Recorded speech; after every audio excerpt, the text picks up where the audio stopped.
wal yal na yàlla yërëm jullit ñi yal na yàlla yërëm ñun ñëpp dugal ñu aljanna. mbokk yi nañu moytu lépp loo xam ne day tax yàlla mere ñu bal day tax ñu am mbugalu bàmmeel waaye mbugal yowmal xiyaama bokk na ci mooy bokkaale yàlla nga yaakaar ni njariñ ak lor ci keneen nga koy amee ku dul yàlla. boo deewaalee ci bokkaale xamal ne yow c'est fini. aljanna moom xaraam na ci yow doo mës a dugg aljanna. innahu man yushrik billah faqad harrama allahu alayhi aljanna te nag wa ma'waahu naar wa ma lizzalimina min ansaar. yàllaa ko wax demal ci suratul maida. bokkaale boo dee ak moom yàlla du la ko jégal. inna allaha la yaghfiru an yushraka bi wa yaghfiru ma duna dhalika liman yasha.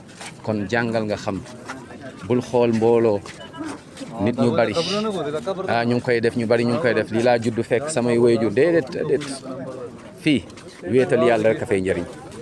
soo fi àndaalee bokkaale soo fi àndaalee bida jaamu yàlla benn façon boo xam ne yonent bi jàngalewu ko am nga problème bu rëy. wéetal yàlla te nag moytul dem ci ay almeer di tëbb ci suuf si jàpp ni suuf si da lay njëriñ. yaa ngi bokkaale yàlla. tey ñu bari dañuy dem ci ay almeer jàpp ni ki fi tëdd nit yàlla la. yonent bi sallallahu alayhi wa sallam ñu ngi ko suul fële. boo ñëwoon ba foofu nga raay jàpp ni di fa wut wërsëg di fa wut xéewal bokkaale nga yàlla. yàlla mere na la subhanahu wa taala te boo dee ci loolu doo dugg aljanna subhanallah.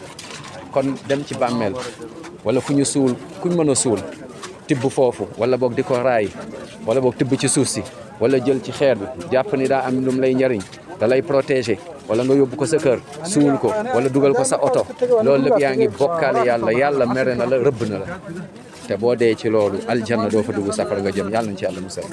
kon nañu bàyyi xel bokkaale dafa sew. bokkaale dafa sew.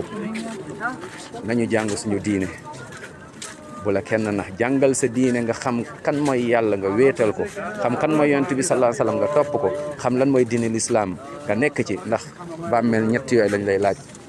boo ko xamul rek am nga problème. fii kenn du la fekk. ana mbooloo yi ana ñi la daan tàcc ana alal ji subhanallah.